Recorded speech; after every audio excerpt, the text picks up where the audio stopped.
వీటన్నిటి కూడా ఒక 15 లక్షల ఫండ్ పెట్టి మరి ఈ కార్యక్రమాన్ని ముందుకు తీసుకెళ్తా ఉన్నాం. దానికి ఇప్పుడే మా అందరి ఆధ్వర్యంలో ఇనాగ్రేషన్ చేసుకోవడం జరిగింది. అతి త్వరలోనే మరి కాంట్రాక్టర్స్ తొందరగా పనిచేసి మరి ప్రజలకు అందుబాటులోకి తీసుకురావాలని చెప్పేసి వారికి కూడా నేను కోరుతా ఉన్నాను. మంచి నాణ్యమైన వర్క్ను కూడా చేయాలని చెప్పేసి వారందరికీ కూడా నేను తెలియజేస్తూ ఉన్నాను. మరి ఇదే కాకుండా ప్రతి డివిజన్లలో కూడా ఇలాంటి కార్యక్రమాలు ఇంకా చాలా జరుగుతూ ఉంటాయి. ఇంకా మాకు అనేక రకాలుగా కూడా ఫండ్ వచ్చేది ఉంది.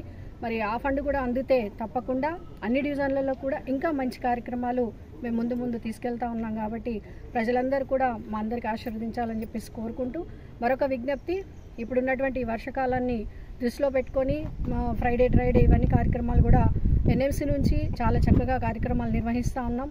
ఎందుకంటే డెంగ్యూ కేసులు, అలాగే దోమల బారిన పడ్డ వాళ్ళు కాటుకి, అలాగే ఈగలు ముసరడం వల్ల కూడా చాలా వ్యాధులు వస్తూ ఉన్నాయి. మెయిన్గా జపానీస్ దాని దోమ కూడా ఈ మధ్య కొత్తగా వచ్చింది. దానివల్ల బ్రెయిన్ డెడ్ అవకాశాలు కూడా చాలా 2 కేసులు కూడా బాన్స్వాడ నుంచి వచ్చాయి. దయచేసి ప్రజలందరూ నేను విజ్ఞప్తి చేస్తూ ఉన్నాను, ప్రజలందరూ కూడా అప్రమత్తంగా ఉండండి.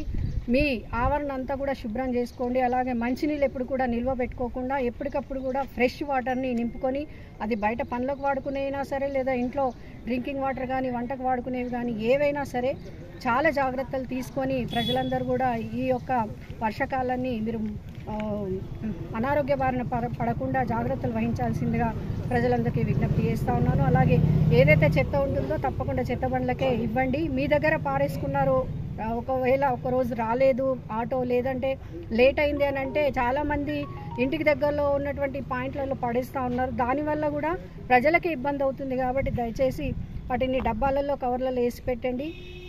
మొత్తం రోడ్ల మీద వేస్తే మాత్రం అది డ్రైనేజీలలో వెళ్తుంది. అలాగే రోడ్లన్నీ కూడా చాలా చెత్తగా కనబడుతున్నాయి. కాబట్టి అవన్నీ తిరిగి మళ్ళీ మనకే అనారోగ్యాన్ని కలిగిస్తాయి. కాబట్టి ప్రజలు వీటిలో అప్రమత్తంగా ఉండాలని చెప్పేసి ప్రజలందరికీ నేను విజ్ఞప్తి చేస్తాను.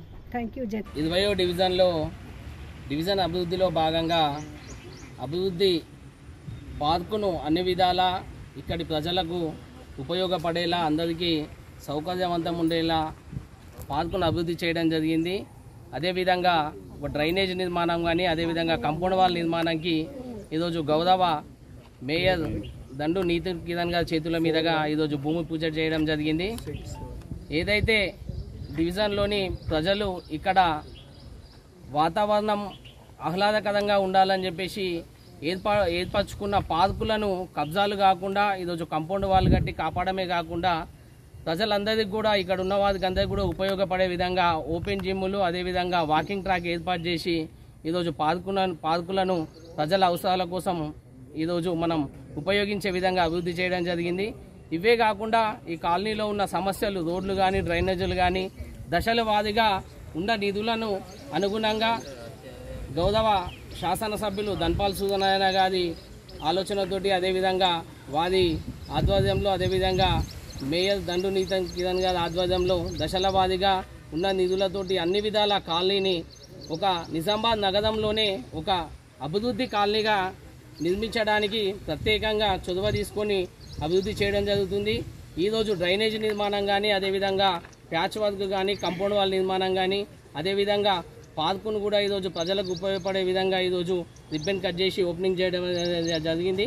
రాబోయే రోజుల్లో కూడా మిగిలిన సమస్యలు ఏమున్నాయో అన్నింటినీ కూడా గుర్తించి కాలనీకి అన్ని విధాల అభివృద్ధి చేసే దిశగా ముందుంటామని చెప్పేసి ఈ సందర్భంగా తెలియజేస్తూ, ఇక ఈ అభివృద్ధి భూమి పూజకు ఇచ్చేసినటువంటి కాలనీ అధ్యక్షులు శంకర్ గారికి, అదేవిధంగా కృష్ణారావు సార్ గారికి, మిగతా వారందరికీ కూడా హృదయపూర్వక ధన్యవాదాలు తెలియజేస్తూ, రాబోయే రోజుల్లో మా వంతు కృషిగా ఇంకా అభివృద్ధిలో ముందుంటామని చెప్పేసి కూడా ఈ సందర్భంగా తెలియజేస్తాం.